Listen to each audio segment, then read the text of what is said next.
Hey, I'm Kara. I was just looking at this really cool plant. Do you see how the leaves are shaped? It was created this way to help absorb as much light as possible. Each of these plants are unique and were created to grow in certain conditions.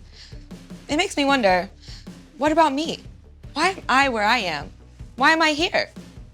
The truth is, God has a plan for me, and He also has a plan for you. You and I are here to show God's love and tell others about Him. When I look at the plants and flowers around me, I see the amazing details that God made. Each detail shows how amazing God is, and the details of our lives should do the same thing. God has given us each unique and amazing abilities. Everything that we say or do should show who God is to the people around us. Our lives can honor God and point people to Him because He made us. And the Bible can help us see how we can share Jesus with the people around us by taking a stand for God. The Bible is God's true message to us about Himself. Let's open it and learn about a man named Saul who met Jesus in an unexpected way, and it changed everything. Saul's purpose shifted from being focused on himself to being focused on standing up for God. This true Bible story is in the book of Acts, which is in the New Testament, the second part of the Bible. Let's see what it says. Saul learned about Jesus. Acts chapter 9. There was a man named Saul who did not like people who loved and followed Jesus.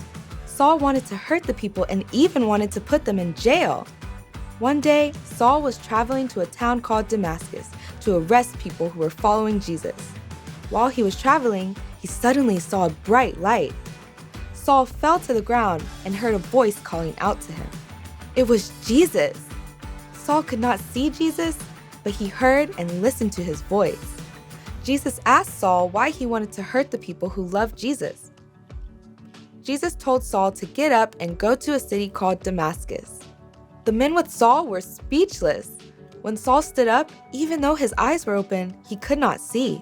He was blind. Saul's helpers led him to the city. Okay, so Saul was not following Jesus and was even putting people who followed Jesus into prison. But how surprising would it be to suddenly meet Jesus and hear Him speak to you? Let's see how Saul's life was forever changed by meeting Jesus and discovering God's purpose for his life.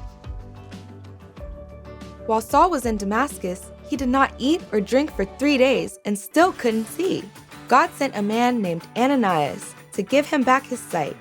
When Ananias arrived and spoke to Saul, Saul was healed and began to follow God. Saul immediately began to go out and tell people about Jesus. Saul's life was changed forever. Instead of arresting God's people, he stood up for them and followed God. What's so crazy about this story is that no one in a million years would have thought that Saul would go from hurting Christians to becoming one. Saul met Jesus on the road to Damascus, and that changed everything.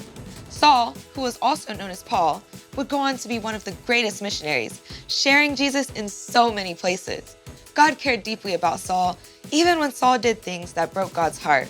God had a plan for Saul. Life is full of moments where we may not always know what God's plan is for us, but God made us on purpose and for a purpose. Just like Saul, God has placed us here to stand up and follow Him. God sent His Son, Jesus, so that we could know God. Just like Saul, we have all chosen to do what we think is best instead of following what God says is best. That is called sin, and because of our sin, we are separated from God. But Jesus took the punishment for our sin. When we believe in Jesus and turn away from our own way and follow God, we can be transformed by God like Saul was. We can be forgiven, and God gives us a new identity. God helps us stand up and follow Him. Your purpose is to use your God-given abilities to share with the world how Jesus has rescued you. You can stand out from the world and stand up with confidence because God has a plan for your life.